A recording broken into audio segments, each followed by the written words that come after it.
అందరికీ శనార్థులు దిల్దార్ వార్తలకి స్వాగతం. మంచితనం లోకం మీద బొత్తులకే లేకుండా పోతున్నదిరా. ఎవరికో? నీకే, ఇంకెవరికి? ఓష్ని ఏమైంది? మొన్నట్లనే 1000 రూపాయలు ఇస్తే కదా ఊరికి పోతానంటే. మా ఇచ్చినవుతి అప్పట్లో చెవులకు చెంపశరాలు కొంటా అన్నా, చేతికి బంగారు గాజులు కొంటా అన్నా. నువ్వేమన్నా సాయం చేసినావా? సాయం అంటే జేబులకెళ్ళి తీసి ఇచ్చేటట్టు ఉండాలి గాని ఉన్న ఆస్తులు అమ్మి ఇచ్చేటట్టు ఎయ్యరమ్మా. దోస్తానికి మరదన లేకుండా పోయింది పో.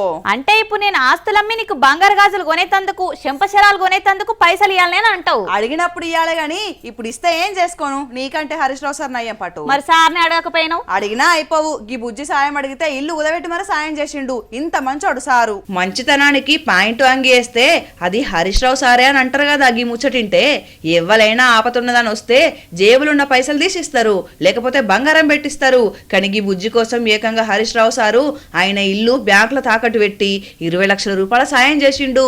ఈ పిల్ల పేరు మమత, సిద్దిపేటలుంటారు. మొన్నట్లనే వైద్య విద్యాల పీజీ సీట్ వచ్చిందట. చదివేమో పెద్దది, మీదికెళ్ళి పేదరికం. ఇక బ్యాంకు కోతే ఏమన్నా ఆస్తిపాస్తులుంటే తాకట్టు పెట్టుండ్రి, లోన్ ఇస్తామని అన్నారట. వీళ్ళు అదివరకే చెల్ల చదువు కోసం లోన్ తీసిర్రట. ఇక హరీష్ రావు సార్ను వచ్చి కలిస్తే ఇల్లు ఉదబెట్టి మీదికెళ్ళి హాస్టల్ ఖర్చులకు 1 లక్ష రూపాయల సాయం చేసిండు. నిజంగా ఎంత గొప్ప మనసు సార్ది. చదువు కోసం, పిల్లల కోసం హరీష్ రావు సారు ఎంతైనా ఖర్చు పెడతాడు, ఎంత సాయం అన్నా ఎత్తాడు. అక్కరకు రాని చుట్టాలు ఎంతమంది ఉండేం లాభం? నమ్ముకున్న గిసొంటి లీడర్ ఒక్కటుంటే జాలదా? ఎసొంటి కట్టమైనా కరిగిపోతుంది కదా. కానీ మమత, నువ్వు సార్ నమ్మకాన్ని ఒమ్ము చేయకుండా పెద్ద డాక్టర్ కావాలి, సార్ పేరు నిలబెట్టాలి, సరేనా? హలో, ఆ సర్పంచ్ సాబ్, ఏమాయే ఇచ్చిన మాట మీద నిలుచున్నది ఉందా లేదా? ఏమన్నా చూసిరా, ఓటే వేయలేదు గాని రుబాబ్కి ఏం తక్కువ లేదు. అరే, నువ్వు గెలిచి 4 రోజులైంది, ఇంకా ఆపరేషన్ మొదలు పెట్టలేదు. ఏంది ఆపరేషనా? నువ్వు ఫోన్ చేసిన సర్పంచ్ కా డాక్టర్ కా? ఇగో సరే గాని మా ఇంటి ముంగల చెట్టు మీద కోతులు ఉన్నాయట, పోయి ఎల్లగొట్టుపో. సర్పంచ్ కోతులు కొట్టాలనా? అయ్యో, మాటిచ్చింది వాళ్ళగారా. రోడ్లు అడిగినామా, బిల్డింగ్లు అడిగినామా, బళ్ళు అడిగినామా, దావకలు అడిగినామా? ఖాళీ కోతుల్ని పట్టుకుని ఎల్లగొట్టుమన్నాం కదా. కోతులు పట్టిన దానికంటే అవి కట్టించుడే అల్కగా. ఇగో మీరేం చేస్తారో నాకు తెలియదు గాని మా వాడకట్టు కోతు ఉండొద్దు, సరేనా? ఉంటామల్లా. అయ్యో, ఇప్పుడు ఆ సర్పంచ్ పరిస్థితి ఏంది? కూటి కోసం కోటి తిప్పలు అని ఇన్నాం గాని కోతి కోసం కోటి తిప్పలైతున్నాయి కదా. కొత్తగా సర్పంచ్ గా గెలిచినోళ్ళు కద్దరు సొక్కేసి ఇస్త్రీ పంచతోటి బుల్లెట్ బండి మీద బజారు తిరగాలని కలలుగా అంటారు. కానీ ఏ లాభం? గిట్లా ఎలుగుబంటి అవతారం వేయవలసి వచ్చింది. నిజముల్లా ఈయనే నిర్మల్ జిల్లా లింగాపూర్ సర్పంచ్ రంజిత్. సర్పంచ్ ఓట్లల్లా ఊరోళ్ళకిచ్చిన మాట కోసం గెలిచిన తెల్లారే ఎలుగుబంటేశం కట్టిండు.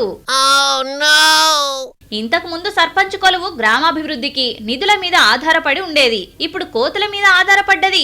ఇచ్చిన మాట ప్రకారం కొత్త సర్పంచులు నడుం బిగించి కోతులను పట్టే పని మొదలు పెడుతున్నారు ఊర్లల్లా. నిజంగా వీళ్ళు ఈ మిషన్ల సక్సెస్ అయితే మటుకు మల్లో తేప కూడా గెలిపించినా ఆశ్చర్యం లేదు. అంత గోసున్నది వానరాలతోటి. అన్నా, మీ ఊరికి కోతుల బాధ ఓవాలే, నీకు ఎలుగుబంటి డ్రెస్ తోటి విముక్తి కలగాలి అని కోరుకుంటున్నాం. ఏవమ్మా, మొన్న 2 రోజులు రాకపోతే రూల్స్ మొత్తం తుంగలో దక్కినవాట. ఎవరు చెప్పిరు నీకు ఓర్వలేనోళ్ళు? అన్నా బద్దాలే. ఆఫీస్ కు రాగానే వీడియో కాల్ చేయమన్నా కదా. ఇగో చెప్తే నమ్మవురా. ఫోన్ లో ఛార్జింగ్ లేదు, ఇంట్లో కరెంట్ లేదు, ర్యాపిడో బుకింగ్ కాక నడుచుకుంటూ వచ్చినా తెలుసా నీకు? చెప్పు రాజమౌళి బాహుబలి కథ లెక్క చెప్తానే ఉండు. ఎప్పుడే నువ్వు నమ్మవాని. నా చెవులు గుట్టమంటే మంచిగా గుడతావు గానీ ఫోన్ లో ఛార్జింగ్ లేదనుకుంటే ఎప్పుడు చూడు ఆన్లైన్ కానొస్తావు. అయినా నువ్వు పోయిన పని చూసుకోక నేను ఆన్లైన్ లో ఉన్నానా ఆఫ్లైన్ లో ఉన్నానా చూసుకుంటుంటావా నువ్వు? నీకు ఇట్లా కాదు, ఏదో ఒక రోజుకి కలెక్టర్ సార్ లెక్క సడన్ సర్ప్రైజ్ ఇస్తా బిడ్డ, అప్పుడు దొరకకపోవు. అయ్యో, గట్లెట్లా దొరికిపోయారు చూడు. యాదాద్రి కలెక్టర్ హనుమంత్ సారు బడి పిల్లల ఇళ్లకు సడన్ గా పోతాడు, గురుకుల హాస్టళ్లకు సడన్ గా పోతాడని తెలుసు గాని భువనగిరి ధర్మదావకాలకు వస్తాడని అస్సలు ఊహించలేదట. ఇక సార్ ఇచ్చిన ఎంట్రీకి డుమ్మాలు కొట్టిన వాళ్లకు నోటీసులు, టైం పాటించిన వాళ్లకు క్లాసులు, మొత్తం 82 మందికి నోటీసులు వేడాయంటే చూడురి దావకడ పంతిరు ఎట్లుందో. సాధారణ కాన్ఫరెన్స్ మరి ఊరోళ్ళందరికీ గవర్నమెంట్ దాఖలు చేసుకోవాలని చెప్పాలి. మనం 7 రూపాయలు ఖర్చు అయిందా? మందులు ఫ్రీగానే ఇస్తాను, ఇంజక్షన్లు ఫ్రీగానే ఇస్తాను, ఇంటి దగ్గర దిగబెడతారు, మధ్యాహ్నం అన్నం పెడతాను. మరి అంటే ప్రైవేట్కి ఎందుకు పోతాను? ఇప్పుడు 20,000 అవుతుంది బయటికి. నార్మల్ కూడా 50,000, నార్మల్ కూడా 50,000. బిడ్డడం తిరిగిందని ఆపరేషన్ అంటే 70,000 అవుతుంది. చదువుకున్నాం కాబట్టి చెప్పాలి సార్. ఇక్కడైతే ఏం లేదు కదా. నర్సులు పిలిస్తే ఇసుకుంటుందా? మంచిగా చూసుకుంటుంది. మొత్తానికి కలెక్టర్ గారు వచ్చినమా అంటే వచ్చినమా, చూసినమా అంటే చూసినమా అని కాకుండా 3 గంటల సేపు దావకాన్ల అణువణు తిరిగి పేషెంట్ ను వలకరించిండు. ఇక డాక్టర్లను అడిగితే అబద్ధం చెప్తారని పేషెంట్లనే వలకరించి పనితనం ఎట్లుందో తెలుసుకున్నాడు. ప్రైవేట్ దవాఖాన్లకు ఎందుకు, పైసా ఖర్చు లేకుండా సర్కార్ మీకు అన్ని వస్తువులు చూస్తున్నారని చెప్పిండు. మంచిగా చూస్తే వాళ్ళు మాత్రం ఎందుకు రారు సారు, మీరే చూసిరు కదా, టైం గాని టైము చెప్పబెట్టకుండా డుమ్మాలు అలా ననేటిదేముంది ఎప్పుర్రిగా. అప్పుడప్పుడు మీరు ఇట్లా భయపడితే ఖచ్చితంగా పేదోళ్ళు ధర్మ దవాఖాన్లకే వస్తారు గాని. మంచిగా ఎక్కడ ఏమి ఇబ్బంది లేకుండా భాష మొత్తం చెప్పండి. మంచిగా కష్టపడే అందరినీ మంచిగా చూసినే. మీరు గవర్నమెంట్ ఫ్రీ అంటే నమ్మకం లేక ప్రైవేట్ లో పోతారు.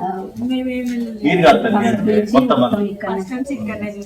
లైటింగ్ తక్కువ చేస్తారు. ఏంది బుజ్జమ్మ, ఎప్పుడు హెల్దీగా నిగనిగలాడే నువ్వు ఈ నడుమ ఏలాడుకుంటా కానొస్తున్నావు? తింటలేవా తిండి? ఏం తిండిరా, ఒకప్పుడు పూటకు 2 గుడ్లు తినేది. ఇప్పుడేమైంది, తింటే అరుగుతలేదా? కొనే తాకట్లేదు. అందుకేనా ఒంట్లే తాకత్ లేనట్టే కొడుతున్నావు. మొన్నటిదాకా కార్తీక మాసమాయే, పూజలు వ్రతాలు అన్ని అయిపోయి ఇక మొదలు పెడదామనే మోపుకు ధరలు దంచుతున్నాయి. అవునరా, ఇంట్లో ఏమున్నా లేకున్నా 1 డజన్ గుడ్లుంటే చాలని అనుకునేది. ఇప్పుడు గుడ్ల ధర చూస్తే మన గుడ్లు తెలియాల్సిందే. సరే గాని ఇలా నైట్ డిన్నర్ కు మీ ఇంటికే వస్తున్నా, గుడ్లు తెచ్చి పులుసు పెట్టు మంచిగా. అడిగిన పాపానికి నా పర్సుకే పెట్టినవు షిల్లు. కూర కమ్మగున్న లేకపోయినా అంచుకున్న ఆమ్లెట్ చూసుకుంటా బుక్క కింద కొరుక్కుంటా తట్టెడన్నం లాగిస్తాం. ధర తక్కువ బలం ఎక్కువ.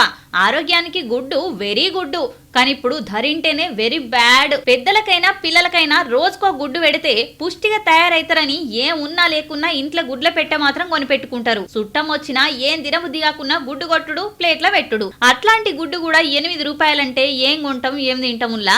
కార్తీక మాసంలో 6 రూపాయల చిల్లరున్న గుడ్డు ఒక్కసారే 8 రూపాయలు చేసిర్రు. పూజలు వ్రతాలు అయిపోయి ఇక లాగిద్దామని అనుకున్న వాళ్ళకు గుడ్డు జారి కింద పడ్డంత పనైంది. ఎందుకు పెరిగినాయి అని ఆరాధిస్తే కరోనా కాలం వేసిన దెబ్బ కోళ్ల ఫారాల మీద పడ్డది. చాలా వరకు బిజినెస్లు బంద్ పెట్టిరు. తగ్గిన పెంపకం, పెరిగిన దాన ఖర్చులు అన్ని కలుపుకొని కోడిగుడ్డు కొండ మీద కూసున్నది. ఇప్పట్లా దిగొచ్చుడు కష్టమే అని అంటున్నారు. ఏం చేస్తాం, డబుల్ ఆమ్లెట్లు తినేటోళ్ళు సింగిల్ తోటి సరిపెట్టుకోవాలి. ఉడకబెట్టి మనిషికింత వంచుకోవాలి. ధర దిగే వరకు తప్పదు. ఏం చేస్తాం మరిగా. భేష్. ఏంది బ్రషా? బ్రష్ కాదు భేష్. చిన్నప్పుడు బాల శిక్షలు చదువుకోలేదా? చదవలేదంటే ఇప్పుడు చెప్తావా ఏంది? పొద్దున మనము లేవాలి, పళ్ళను బాగా తోమాలి, చక్కగా స్నానం చేయాలి, గ్లాసెడు పాలు తాగాలి, నున్నగా తలని దువ్వాలి, బడికి చకచక పోవాలి. నువ్వు బాగానే చెప్తావు. పొద్దుగా లేచే పొరంలోకి తెలుస్తుంది బాధేందో. చిన్నప్పుడు ఈ పాఠం ఎందుకు పెట్టిరో తెలుసా? ఎందుకు పెడతారు? ఫాలో అయ్యేందుకు. మొక్కై వంగనిది మానై వంగునా? లేసి లేవంగానే ముఖం గడవకుండా లిప్స్టిక్లు పెట్టుకున్నాడు, పండ్లు తోమక ముందే పాస్ మొఖాన టీ కాఫీలు తాగుడే ఫ్యాషన్ అయిపోయింది కదా ఇప్పుడు. అట్లా తయారు కాకుండా చిన్నప్పటికెళ్లే బడి పిల్లలకు శుభ్రత నేర్పాలని మన్యం జిల్లాలో ఓ ప్రోగ్రాం పెట్టిరు తెలుసా? అవునా? Very good. ఇప్పుడు రాముడు మంచి బాలున్ లెక్క సూపర్ ఉన్నవురా. రోజు గిట్లా రావాలే, లేదంటే టీచర్లే బడి ముంగట గోళం పెట్టి ముఖం కడిగి పిచ్చి మంచిగా తయారు చేపియాలి అన్నట్టు. ఇంతకు గీ ముస్తాబు ఎందుకు అని అంటారా? దీని పేరే మన్యం ముస్తాబు. జిల్లా కలెక్టర్ ప్రభాకర్ రెడ్డి సార్కి వచ్చిన కొత్త ఆలోచన అన్నట్టు. పిల్లలకు చదువుతోని పాటుగా మంచి అలవాట్లు, గుణగణాలు నేర్పే బాధ్యత కూడా బడి మీదనే ఉంటది. చిన్నప్పుడు నేర్చుకున్న అలవాట్లే పెద్దగైనాక వాళ్ళ నడవడికకు ఆధారపడి ఉంటది. భలేగుంది అని అనుకుంటున్నారా? మనకు పిల్లల తల్లిదండ్రులకే కాదు, రాష్ట్ర ముఖ్యమంత్రి బాబు సార్ కూడా ఈ ప్రోగ్రాం మస్తుగా నచ్చింది. మన్యం జిల్లాలనే కాదు, రాష్ట్ర వ్యాప్తంగా ఈ క్రమశిక్షణ, గ్రూమింగ్ నేర్పే తీర్ల చూడాలని ఆర్డర్ వేసిండు. ఇది ఒక మోడల్ కింద ఈ ప్రోగ్రాం ఎందుకు ఆల్ కాలేజ్ స్కూల్స్ లో, రెసిడెన్షియల్ స్కూల్స్, రెగ్యులర్ స్కూల్స్ లో పెడితే ఏంటి చెప్పండి. చాలా మంచి ప్రోగ్రామ్ సార్ ఇది. మొన్న కూడా స్టడీ మనం చూసాం ప్రాక్టికల్గా. చక్కగా ఒక్కొక్క క్లాస్ రూమ్ ముందర అద్దం పెట్టి పిల్లలు లోపలికి వెళ్ళి చూసుకోవడం. It's a very beautiful good initiative sir. It is worth replicating in all the schools. Can we start all schools at the earliest educate చేసి మీరు అందరూ స్టార్ట్ చేయండి. ఒక మూమెంటం వస్తుంది. ఫస్ట్ ప్రోగ్రామ్ దీన్ని అన్ని స్కూల్స్లో స్టార్ట్ చేస్తాం. ఇప్పటికెళ్ళి రోజు బడికి టైంకి వచ్చిర్రా లేదా అని చూసుడే కాదు, శుభ్రంగా వచ్చిర్రా లేదా అని కూడా చెక్ చేయాలి. రాకపోతే వాళ్ళని తయారు చేయాలి అని ఆర్డర్ వేసిండు. ఆ దెబ్బతోటి పిల్లల్లో క్రమశిక్షణే కాదు, అనారోగ్యం బారిన పడకుండా ఉంటారని ఇట్లా ప్లాన్ చేసిండట. పోరలకు ఇబ్బంది ఉన్నా తల్లిదండ్రులు మాత్రం మస్తు సంతోషంగా ఉన్నారట. మంచి బుద్ధులు నేర్పిస్తున్నారని, కలెక్టర్ ప్రయత్నానికి తగ్గ ఫలితం దక్కిందని సంతోషపడుతున్నారు. కన్ను చూడు, ముక్కు చూడు, చెవులు చూడు, కంటి దగ్గర క్లీన్ చేసుకోవచ్చు కదా. వెళ్ళకుండా ఇక అబ్బాయికి ఏమేమి తప్పు ఇది చేయడం కాదు, వాళ్ళు నేర్చుకోవాలి నెమ్మదిగా, ఒక రోజు రాదు. శవాల మీద పేలాలు ఏరుకునేటోళ్ళు ఉన్న కాలం ఇది. వెనకటంటే ఎవరో ఏరుకున్నారు గాని ఇప్పుడు కూడా ఉన్నారా రా? పేలాలు ఏరుకునేటోళ్ళే కాదు, బొంద పెట్టిన శవాలను పీక తినేటోళ్ళు కూడా ఉన్న లోకం గిది. పాత పెట్టిన శవాలను ఏం చేస్తారు తిని గమ్మతి కాకపోతే? ఏం చేస్తారా, నీకేం తెలుసు? ఒక అన్న కొడుకును బొంద పెట్టిన జాగాల ఏకంగా సీసీ కెమెరానే పెట్టిండు. అవునా? ఎందుకురా? ఎందుకో చెప్తా చూసావుపా. అయ్యో, ఏం పాడు మనుషులున్నారులా. బతుకున్నప్పుడే కాదు, కాలం చేసిన కొడుకును కూడా కాపాడుకునే పరిస్థితి వచ్చింది తిరుపతి జిల్లా కందుకూరి వారి పల్లెకాడ. ఈ సమాధి కాడ సీసీ కెమెరా పెట్టి నిత్యం సెల్ ఫోన్లో చూస్తున్నాడు తండ్రి.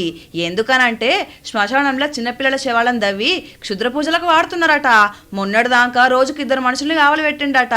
ఇక వాళ్లకు కూలి దినం 1500 అవుతున్నదని సోలార్ తోటి నడిచే కెమెరా పెట్టిండు. అల్లారు ముద్దుగా పెంచుకున్న కొడుకు మీద మంత్రగల్ల కన్ను పడొద్దని గీ ఆలోచన వేసిండు తండ్రి. అయితే తండ్రి బాధను ఆవేదనను చూసిన పోలీసులు అసలు ఈ ఏరియాలో క్షుద్ర పూజలు చేసేటోళ్ళు లేరు, అన్మనమే అని అంటున్నారు. కానీ కన్న ప్రేమ బొందలున్న బిడ్డల మీద బొండిగల పానం ఉన్నంత వరకు పోదనంటే గిదే. ఇలాంటి దిల్దార్ వార్తలు మళ్ళొచ్చే దిల్దార్ వార్తల మళ్ళా కలుద్దాం. అంతవరకు చూస్తూనే ఉండండి వనితా టీవీ. నమస్తే.